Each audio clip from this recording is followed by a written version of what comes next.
வணக்கம். உங்க மனச மாத்துறது மூலமா உங்க மூளையே மாத்த முடியுமா? இது ஏதோ தத்துவ வகுப்பு மாதிரி ஆரம்பிச்சாலும் இது நியூரோ சயின்ஸ்ல இன்னைக்கு இருக்கிற ஒரு முக்கியமான கேள்வி. ம் நாம இன்னைக்கு பார்க்க போற ஆய்வுக் கட்டுரைகள், தியானம் மாதிரியான மனப்பயிற்சிகள் நம் மூளையோட அமைப்பையும் அது வேலை செய்யற விதத்தையும் எப்படி மாத்துதுன்னு அறிவியல் பூர்வமா விளக்குது. உங்களுக்காகவே தொகுக்கப்பட்ட இந்த ஆய்வுகளை நம்ம ஆழமா பார்க்கலாம். ஆமா. குறிப்பா விஸ்கான்சின் மேடிசன் பல்கலைக்கழகத்துல ரிச்சர்ட் ஜே டேவிட்சன் மற்றும் அவரோட குழுவினர் செஞ்ச சில முக்கியமான ஆய்வுகளை தான் நம்ம அலசப் போறோம். இதுல ரொம்ப முக்கியமான ஒரு வார்த்தை நியூரோபிளாஸ்டிசிட்டி. நியூரோபிளாஸ்டிசிட்டி. அதாவது நம்ம அனுபவங்கள், நம்ம எண்ணங்கள், நாம செய்யற பயிற்சிகள் மூலமா நம்ம மூளையே தன்னைத்தானே மாத்தி அமைச்சுக்கிற ஒரு அற்புதமான திறன். இந்த திறனுக்கும் தியானத்துக்கும் என்ன தொடர்புங்கிறது தான் இந்த ஆய்வுகளோட மையம். குணங்களை ஒரு பயிற்சியாக நாம செய்யும்போது அது மூளைக்குள்ள என்ன மாதிரியான மாற்றங்களை ஏற்படுத்துது, ஆமா. அந்த மாற்றங்கள் நம்மளோட அன்றாட நடத்தையில எப்படி வெளிப்படுதுன்னு புரிஞ்சுக்க போறோம். சரி, வாங்க ஆரம்பிக்கலாம். முதல் ஆய்வு பல வருஷங்களா தியானம் பண்ற நிபுணர்களை பத்தினது. ஆமா. இந்த ஆய்வோட நோக்கமே ரொம்ப சுவாரஸ்யமானது. ஒரு குறிப்பிட்ட நபர் மேலயோ ஒரு பொருள் மேலயோ இல்லாம, எந்த ஒரு எல்லையும் இல்லாம ஒட்டுமொத்த பிரபஞ்சத்து மேலயும் அன்பு மற்றும் கருணையை மனசுல நிரப்புற ஒரு நிலையை உருவாக்க சொன்னாங்க. இத ஆய்வாளர்கள் குறிப்பிடாத கருணை அல்லது பியோர் கம்பேஷன் அப்படின்னு சொல்றாங்க. ஓ, இதுல பங்கேற்றவங்க பல வருஷங்களா, அதாவது குறைஞ்சது 10,000 மணி நேரமாவது தியானம் பயிற்சி செஞ்ச திபெத்திய துறவிகள். ஒரு நிமிஷம், 10,000 மணி நேரமா? மால்கம் கிளாட்வெல் சொல்ற மாதிரி ஒரு விஷயத்துல எக்ஸ்பர்ட்டாக இதுதான் தேவையா? கிட்டத்தட்ட அப்படிதான். சரி, அவங்க அப்படி ஒரு எல்லையில்லாத கருணை நிலையில இருக்கும்போது அவங்க மூளைக்குள்ள என்னதான் நடந்துச்சு? அதை எப்படி கண்டுபிடிச்சாங்க? 2 முக்கியமான கருவிகளை பயன்படுத்தினாங்க. ஒன்னு EEG, இது மூளையோட மின் அலைகளை அளவிடும். சரி. இன்னொன்னு fMRI, இது மூளையோட எந்த பகுதியில இரத்த ஓட்டம் அதிகமாகுதுன்னு காட்டும். முதல்ல EEG முடிவுகள் அவங்களே ஆச்சரியப்படுத்துச்சு. அப்படியா? அவங்க சும்மா ஓய்வா இருக்கிற நிலைக்கும் அந்த கருணை தியான நிலைக்கு மாறின நொடியிலையும் அவங்க மூளை அலைகள்ல ஒரு மிகப்பெரிய மாற்றம் தெரிஞ்சது. குறிப்பா அதிவேக காமா அலைகள், அதாவது காமா வேவ்ஸ், முன்னெப்போதும் இல்லாத அளவுக்கு அதிகமாச்சு. காமா அலைகளா அப்படின்னா என்ன? அது அதிகமான என்ன அர்த்தம்? நல்ல கேள்வி. காமா அலைகளை நம்ம மூளையோட ஹைப்பர் ஃபோக்கஸ்ட் நிலைன்னு சொல்லலாம். நீங்க ஒரு விஷயத்துல ரொம்ப ஆழமா முழு கவனத்தோட இருக்கும்போது இந்த அலைகள் அதிகமாகும். ஓகே. ஆனா இந்த துறவிகள் கிட்ட பார்த்த அளவு இதுக்கு முன்னாடி நியூரோ சயின்ஸ் வரலாற்றிலேயே பதிவு செய்யப்படாத ஒண்ணு. நிஜமாவா? ஆமா. அவங்க மனநிலை எவ்வளவு தீவிரமா ஒருமுகப்படுத்தப்பட்டிருந்துச்சுங்கிறதுக்கு இது ஒரு நேரடி சாட்சி. ஓகே. அப்போ மூளையோட ஒட்டுமொத்த எலக்ட்ரிக்கல் ஆக்டிவிட்டியே மாறுது. சரி, fMRI ஸ்கேன்ல என்ன தெரிஞ்சது? மூளையோட குறிப்பிட்ட பகுதிகளில் ஏதாவது மாற்றம் இருந்துச்சா? நிச்சயமா. அங்கதான் விஷயம் இன்னும் ஆழமா போகுது. தியானம் செய்யும்போது அவங்களுக்கு சில உணர்ச்சிகரமான ஒலிகளை கேட்க வச்சாங்க. என்ன மாதிரி ஒலிகள்? உதாரணத்துக்கு, ஒரு குழந்தை சந்தோஷமா சிரிக்கிற சத்தம், ஒரு பெண் வேதனையில அழுகிற சத்தம், அப்புறம் சாதாரணமா ஒரு உணவகத்துல கேட்கிற சத்தம். இந்த ஒலிகளுக்கு தியான நிபுணர்களோட மூளை எப்படி பிரதிகரிக்குதுன்னு பார்த்தாங்க. அப்போ என்னாச்சு? அவங்க ரொம்ப அமைதியா இருந்தாங்களா தியானத்துல இருந்ததால? அதுதான் இல்ல.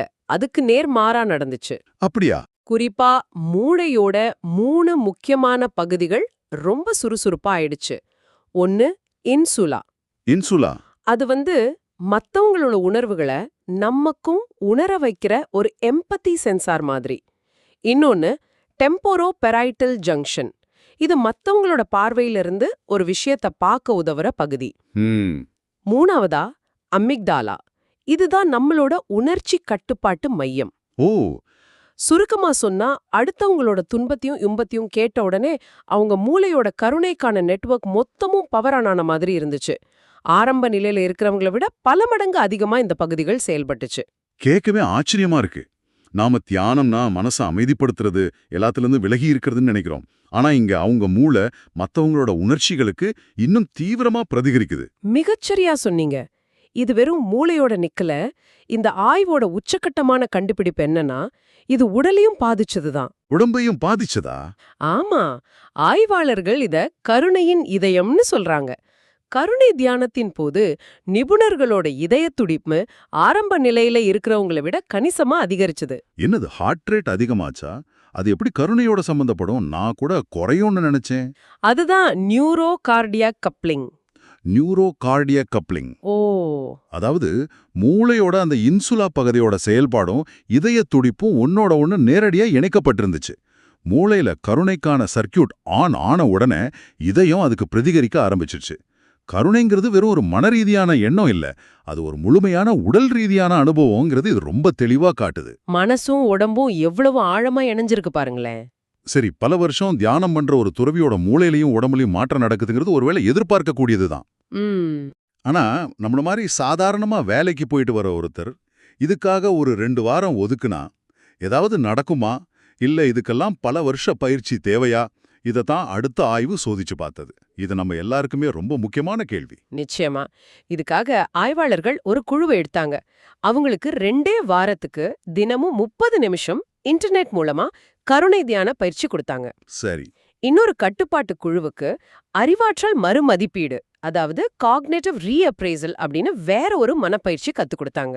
இந்த அறிவாற்றல் மறுமதிப்பீடுனா என்ன? கொஞ்சம் சுருக்கமா சொல்லுங்களேன். அதுவும் ஒரு பயனுள்ள டெக்னிக் தான். அதாவது உங்களுக்கு கவலை தரக்கூடிய ஒரு விஷயத்த வேற ஒரு கோணத்துல பார்த்து அதோட எதிர்மறையான தாக்கத்தை குறைக்கிறது. உதாரணத்துக்கு டிராஃபிக்ல மாட்டிட்டா ஐயோ லேட் ஆயிடுச்சேன்னு கோபப்படுறதுக்கு பதிலா சரி இந்த நேரத்துல ஒரு பாட்டு கேட்கலான்னு மனச மாத்திக்கிறது. ஓகே, புரியுது. அப்போ கருணை தியான பயிற்சி எப்படி இருந்துச்சு? அது ரொம்ப எளிமையானதா? ரொம்பவே எளிமையானது. 4 பேரு மனசுல நினைக்க சொன்னாங்க. முதல்ல நீங்க ரொம்ப நேசிக்கிற ஒருத்தர், ம், 2வது நீங்களே, ம். 3வது உங்களுக்கு பரிச்சயம் இல்லாத ஒரு அந்நியர், 4வதா உங்களுக்கு கொஞ்சம் கஷ்டம் கொடுத்த பிடிக்காத ஒருத்தர். ஓ, பிடிக்காத ஒருத்தரையுமா? ஆமா, இந்த 4 பேரோட துன்பங்களையும் நினைச்சு அவங்க அதிலிருந்து விடுபடணும்னு மனசார வாழ்த்தணும். நீங்கள் துன்பத்திலிருந்து விடுபட வேண்டும், நீங்கள் மகிழ்ச்சியையும் எளிமையையும் அனுபவிக்க வேண்டும் அப்படிங்கிற இந்த வரிய திரும்ப திரும்ப மனசு கூட சொல்ல சொன்னாங்க. சரி, 2 வாரம் பயிற்சி முடிஞ்சுது. இதோட விளைவை எப்படி அளந்தாங்க? எல்லாரையும் போய் இப்ப நீங்க நல்லவரா மாறிட்டீங்களான்னு கேட்க முடியாதே. ஹா, அதுக்கு தான் அவங்க ஒரு பொருளாதார விளையாட்டை பயன்படுத்தினாங்க. அதுக்கு பேரு மறுபகிர்வு விளையாட்டு. Redistribution game. அது என்ன விளையாட்டு? இதுல 3 பேர் இருப்பாங்க. ஒருத்தர் பணத்தை பிரிச்சு கொடுப்பார். ஆனா அவர் ரொம்ப அநியாயமா பிரிப்பார். உதாரணத்துக்கு தனக்கு 10 ரூபாயும் அடுத்தவருக்கு 1 ரூபாயும் வச்சுப்பார். சரி. 2வது நபர் அந்த பிரிவினையால பாதிக்கப்பட்டவர். 3வதா நீங்க ஒரு பார்வையாளர். உங்ககிட்ட தனியா கொஞ்சம் பணம் இருக்கும். இப்ப கேள்வி என்னன்னா, அந்த அநியாயத்தை பார்த்துட்டு பாதிக்கப்பட்டவருக்கு உதவுறதுக்காக உங்க சொந்த பணத்தை செலவு பண்ணுவீங்களா மாட்டீங்களா? இதுதான் சோதனை. ஓ, அப்படியா? நான் கூட நினைச்சேன் 2 குழுவுக்கும் பெரிய வித்தியாசம் இருக்காதுன்னு. ஏன்னா 2மே மனச ஒருநிலைப்படுத்துற பயிற்சி தானே. ஆனா முடிவு என்னவா இருந்துச்சு? முடிவு ரொம்பவே ஆச்சரியமா இருந்துச்சு. 2 வார பயிற்சிக்கு பிறகு கருணை தியானம் செஞ்ச குழு அறிவாற்றல் மறுமதிப்பீடு பயிற்சி செஞ்ச குழுவை விட ரொம்ப தாராள மனசோட இருந்தாங்க. நிஜமாவா? ஆமா, அவங்க தங்களோட பணத்தை அதிகமா செலவு பண்ணி பாதிக்கப்பட்டவங்களுக்கு உதவி செஞ்சாங்க. அவங்களோட சமூக சார்பு நடத்தை, அதாவது ப்ரோ சோஷியல் பிஹேவியர் தெளிவா அதிகரிச்சிருந்தது. இங்கேதான் விஷயம் ஆச்சரியமா இருக்கு. நாம நல்லவங்களா இருக்கணும்னு நினைக்கிறது வேற. ஆனா வெறும் 14 நாள் பயிற்சி உங்க சொந்த பணத்தை எடுத்து அடுத்தவங்களுக்கு உதவ வைக்கிற அளவுக்கு உங்க நடத்தைய மாத்துதுன்னா பாருங்க. இது வெறும் மனதளவுல நடக்கிற மாற்றம் இல்ல, இது செயலில் தெரியும் மாற்றம். மிக சரியா சொன்னீங்க. இந்த நடத்த மாற்றம் ஏன் வந்துச்சுன்னு மூளையை ஸ்கேன் பண்ணி பார்த்தாங்க. ஓ, அதுலயும் தெரிஞ்சுதா? ஆமா, யாருக்கெல்லாம் இந்த சமூக சார்பு நடத்தை அதிகரிச்சதோ அவங்க மூளையில முடிவெடுக்கிறதுக்கும் அடுத்தவங்க மனநிலைய புரிஞ்சுக்கிறதுக்கும் சம்பந்தப்பட்ட பகுதிகளோட செயல்பாடு அதிகரிச்சிருந்தது. இன்னும் முக்கியமா மூளையோட சிஇஓ மாதிரி செயல்படுற ப்ரீஃப்ரண்டல் கார்டெக்ஸுக்கும் நமக்கு ஒரு செயல் செஞ்சா கிடைக்கிற திருப்தி வெகுமதி உணர்வை கொடுக்கிற நியூக்ளியஸ் அகும்மன்ஸுக்கும் இடையான இணைப்பு ரொம்ப வலுப்பெற்றிருந்தது. இது கொஞ்சம் எளிமையா சொல்ல முடியுமா? அந்த இணைப்பு வலுவானா என்ன ஆகும்? அதாவது அடுத்தவங்களுக்கு உதவுற செயல் அவங்க மூளைக்கு ஒரு பெரிய ரிவார்டு மாதிரி தெரிய ஆரம்பிச்சது. புரியுது. அந்த செயல் அவங்களுக்கு ஒரு விதமான மகிழ்ச்சியை கொடுக்க ஆரம்பிச்சது. அதனாலதான் அவங்க எந்த தயக்கமும் இல்லாம பணத்தை செலவு செஞ்சாங்க. வெறும் 2 வார பயிற்சி நம்ம மூளையோட வயரிங்கே மாத்தி நம்மளை மேலும் தாராளமானவங்களா அடுத்தவங்களுக்கு உதவுறவங்களா மாத்துங்கிறது ஒரு மிகப்பெரிய செய்தி. நிச்சயமா. கருணைங்கிறது ஒரு பிறவி குணம்னு இல்லாம அது ஒரு பயிற்சி செய்யக்கூடிய திறமைன்னு இது நிரூபிக்குது. சரி, கருணையிலிருந்து அடுத்த முக்கியமான விஷயத்துக்கு வருவோம். நம்ம எல்லாருமே தினமும் போராடுற ஒரு விஷயம், கவனம். என் கவனம் எல்லாம் சிதறி கிடக்குன்னு நம்மள பல பேர் சொல்றத கேட்டிருக்கோம். ஆமா, இது புது பிரச்சனை இல்ல. 1890லேயே வில்லியம் ஜேம்ஸ்னு ஒரு புகழ்பெற்ற உளவியலாளர் சொன்னார், ஓ, சிதறடிக்கப்படுற கவனத்தை திரும்ப திரும்ப ஒரு விஷயத்துக்கு கொண்டு வர்ற திறன் தான் நம்மளோட தீர்ப்பு, குணம், மன உறுதி எல்லாத்தோட வேர் அப்படின்னு. இந்த திறனை வளர்க்கிற கல்வி தான் உண்மையான சிறந்த கல்வி அப்படின்னு சொன்னார். கிட்டத்தட்ட 130 வருஷம் கழிச்சும் இந்த வார்த்தைகள் எவ்வளவு உண்மையா இருக்கு பாருங்க. உண்மைதான். சரி, கவனக்குறைவை நம்மால அளக்க முடியுமா? தியானம் இதுக்கு உதவுதுன்னு சொல்றதுக்கு என்ன ஆதாரம் இருக்கு? கண்டிப்பா அளக்க முடியும். ஒரு சின்ன உதாரணம் சொல்றேன்.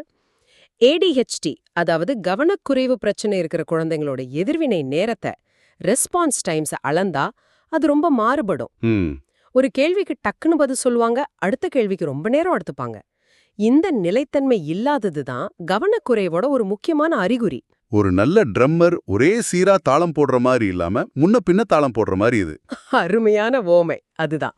ஆனா ஆய்வுகள்ல தியான பயிற்சி செய்யறவங்களோட எதிர்வினை நேரங்கள் ரொம்ப சீராகவும் அந்த மாறுபாடு ரொம்ப குறைவாகவும் இருக்கிறத கண்டுபிடிச்சாங்க. ஓ, அவங்க மூளைக்குள்ள இருக்கிற அந்த ட்ரம்மர் ரொம்ப நிலையா சீரா தாளம் போட ஆரம்பிச்சிட்டான்னு சொல்லலாம். இதுக்கு காரணம் மூளையோட கட்டளை மையமான முன்பக்க பகுதியில நரம்புகளோட ஒத்திசைவு, அதாவது ஃப்ரான்டல் ஃபேஸ் லாக்கிங் அதிகரிக்கிறது தான். மூளை ரொம்ப திறமையா செயல்படத் தொடங்குது. ஓகே, இது ஒரு வழி. இதை இன்னும் ஆழமா சோதிக்க வேற ஏதாவது வழிகள் இருக்கா? இருக்கு. அதுக்கு அட்டென்ஷனல் பிளிங்க் அப்படின்னு ஒரு சோதனை இருக்கு. அட்டென்ஷனல் பிளிங்க், கவன இமைத்தலா? நம்ம கண்ணு இமைக்கிற மாதிரி கவனமும் இமைக்குமா? கேட்கவே வித்தியாசமா இருக்கே. ஆமா, கிட்டத்தட்ட அப்படிதான். கற்பனை பண்ணி பாருங்க, உங்க கம்ப்யூட்டர் ஸ்கிரீன்ல எழுத்துக்கள் ரொம்ப வேகமா ஓடிட்டு இருக்கு. அதுக்கு நடுவுல 2 எண்கள் வரும். சரி, உங்க வேலை அந்த 2 எண்களையும் சரியா கண்டுபிடிக்கிறது. ஆனா இங்க ஒரு சிக்கல் இருக்கு.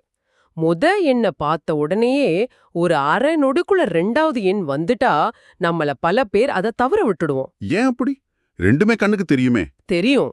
ஆனா நம்ம கவனம் எண்ணை உள்வாங்கி இது ஒரு எண்ணு ப்ராசஸ் பண்றதுல ரொம்ப பிஸியா இருக்கும்போது 2வதா வர்ற எண்ணை கவனிக்க தவறிடும். ஓ, நம்ம கவனத்தோட கண் ஒரு நொடி இமைச்சு மூடிடுற மாதிரி. இதுதான் கவன இமைத்தல். இது நம்ம எல்லாருக்குமே இருக்கிற ஒரு இயல்பான குறைபாடு. சரி, இந்த சோதனைக்கும் தியானத்துக்கும் என்ன தொடர்பு? 3 மாசம் தீவிர தியான பயிற்சி கொடுத்த ஒரு குழுவை இந்த சோதனைக்கு உட்படுத்தினாங்க. பயிற்சிக்கு முன்னாடியும் பின்னாடியும் அவங்களோட கவன இமைத்தல் எப்படி இருக்குன்னு பார்த்தாங்க. முடிவுகள் ரொம்ப தெளிவா இருந்துச்சு. தியான பயிற்சி செஞ்சதுக்கு அப்புறம் அவங்களால அந்த 2வது எண்ணை ரொம்ப சுலபமா கண்டுபிடிக்க முடிஞ்சது. அப்படியா? அவங்களோட அந்த கவன இமைத்தல் குறைபாடு கணிசமாக குறைஞ்சிருந்தது. அவங்க கவனம் இன்னும் கூர்மையாகவும் நிலையானதாகவும் மாறியிருந்தது. அப்போ இந்த ஆய்வுகள் இருந்து நாம கட்டுக்க வேண்டிய முக்கியமான விஷயங்கள் என்ன? இதெல்லாம் எப்படி தொகுத்து பார்க்கலாம்? முதல்ல, கருணை மாதிரியான நேர்மறையான மனநிலைகளை நம்ம தொடர்ந்து பயிற்சி செய்யும்போது அது நம்ம மூளையில உணர்ச்சிகளுக்கும் சமூக தொடர்புக்கும் காரணமான நரம்பு சுற்றுகளை பலப்படுத்துது. இது நம்ம ஜிம்முக்கு போய் உடற்பயிற்சி செஞ்சு தசைகளை பலப்படுத்துறது மாதிரி தான். கருணைங்கிறது ஒரு தசை மாதிரி. பயிற்சி செய்ய செய்ய அது வலுப்பெறும். 2வது, இந்த மாற்றத்தை கொண்டு வரத்துக்கு நீங்க பல வருஷம் ஒரு துறவி மாதிரி வாழணும்னு அவசியமே இல்ல. 2 வாரத்துல தினமும் அரை மணி நேரம் செய்யற ஒரு சின்ன பயிற்சி கூட உங்க தாராள குணத்தை அதிகரிச்சு அதுக்கு சம்பந்தமான மூளை இணைப்புகளை மாற்றுதுங்கிறது ரொம்பவே ஊக்கமளிக்கிற ஒரு விஷயம். ஆமா. 3வதா, தியான பயிற்சி உங்க கவனத்தை ஒருமுகப்படுத்தி மனச்சிதறலை குறைச்சு உங்களை மேலும் நிலையானவரா மாத்தும். இத நீங்க செய்யற வேளையில உங்க செயல்திறனை அதிகப்படுத்துறதோட மன அமைதியையும் கொடுக்கும். வில்லியம் ஜேம்ஸ் சொன்ன அந்த முக்கியமான திறனை இது வளர்க்குது. இந்த ஆய்வுகளோட தாக்கம் தனிப்பட்ட ஒருத்தரோட நல்லதுக்கு மட்டும் இல்லாம இன்னும் பெருசா இருக்கும் இல்லையா? நிச்சயமா.